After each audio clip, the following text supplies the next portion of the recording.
Hey everyone, in this video we're going to talk about some rules for writing good melodies. One of the first rules is that it shouldn't be too jumpy. So if you look at the first two measures here, you'll see that I've written a very jumpy melody that is not at all easy to sing. And when we're thinking about melodies, we want to always think about, is this going to be a singable melody? So listen to this.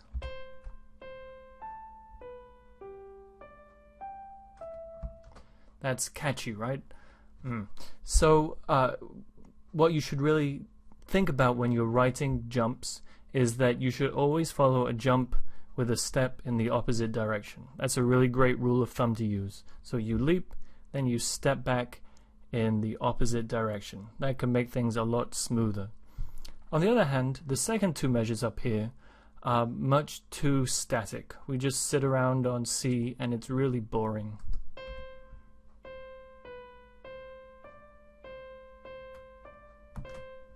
So that would be okay for an alto line. Sorry, altos.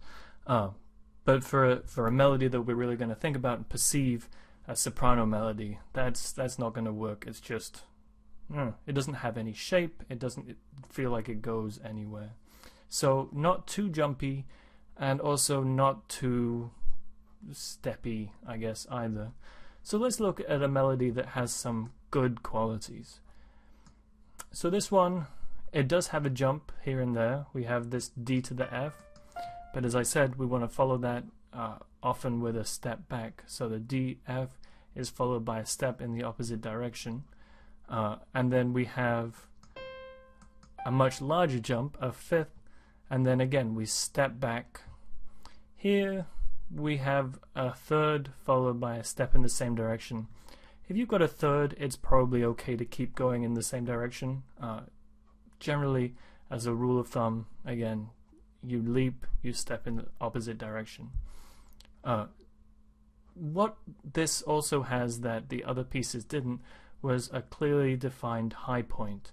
So we get up to the F, and then we fall away. And then we get up to the G, and then we fall back down to the C.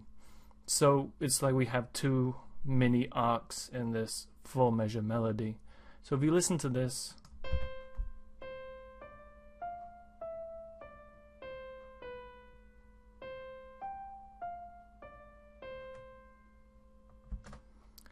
you can hear that it has much more of a shape than either of the two melodies that we listened to originally. So what could we change to make this an even more successful melody? Well, one of the things that is a little bit less good than it could be is that the high point, that big climax for the piece, doesn't fall on a big beat. It falls on 2, which is one of the weaker beats in 4/4. So if we could make that fall on 1 preferably, or 3, it would make the piece a lot stronger. So let's see what that would sound like.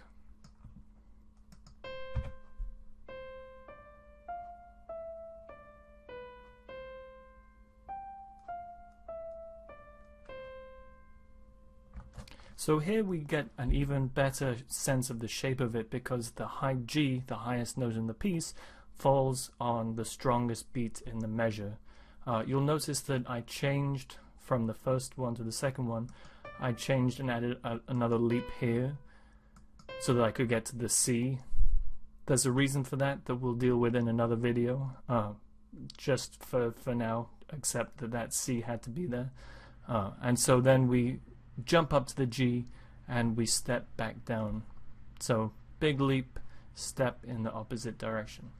So one of the things that you can do when you're thinking about writing good melodies is put some words to it. If you can sing it and it sounds good to you when you sing it, then it's probably a good melody. So let's think about this one. Let's try stinky cheese is better than any other cheese, which clearly is true. So let's see. Stinky cheese is better than any other cheese. So that's our first melody. Some real high-level lyrics there. And then the second version. Stinky cheese is better than any other cheese.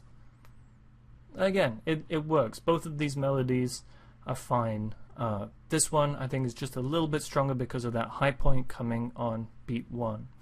So a few other things that you might want to think about when you're writing melodies.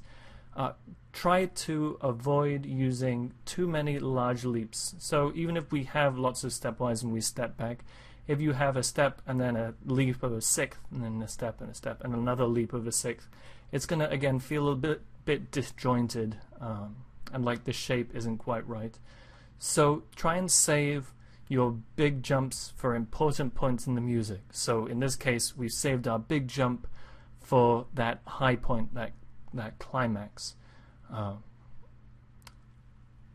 And that's really all there is when it comes to writing a good melody.